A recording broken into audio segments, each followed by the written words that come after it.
right, let's take a live look at the state capitol this evening, where the 88th legislature is underway this week. Lawmakers will have the opportunity to look over hundreds of bills between now and the end of May. And the clock is ticking since Texas has one of the shortest legislative sessions in the country. Now, in years past, legislators have passed some pretty odd laws that are still on the books today. Here's KVUE's Bob Buckaloo. When the 2023 session of the Ledge opened this week, it was another case of our lawmaking body facing 21st century problems under a state constitution that's 147 years old. The legislature meets every other year, while most state legislatures in the U.S. meet every year. Add to that the fact that the Texas legislative session is relatively brief for a state so big and with so many challenges.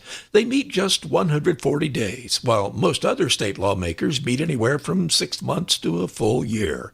And while a lot of the state's business still manages to get done, throughout Texas history, what counted for important state business seems now to be weird. Here are a few of the strangest laws approved by the Texas legislature in days gone by. Did you know that it's illegal in Texas to shoot a buffalo from a second-story hotel window? And unless you have the $5 permit, you're not allowed to walk around barefoot in Texas.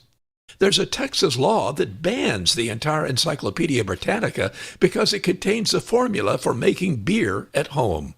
And there's one Texas law that says if criminals intend to commit a crime, they're supposed to give their victims oral and written notice 24 hours in advance. There's even a law against milking another person's cow.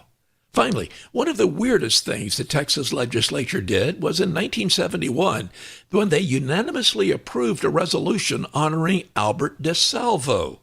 Now, DeSalvo was also known as the Boston Strangler, who killed a number of women in New England. The lawmaker who got that resolution approved said he did it as a joke and quickly withdrew it. Perhaps it was a good example of why it's important to know what you're voting on. Bob Buckaloo, KVUE News. Wow. It only seems fair, though. You shouldn't Wow. be able to milk another person's cow. That is true. That law makes a lot of sense to That's me. That is reasonable. true. You know, it's reasonable. Glad we have that in there. I am too. I'm glad that's in there. Can always count on Bob to just He's the best. put it out He's there. the best.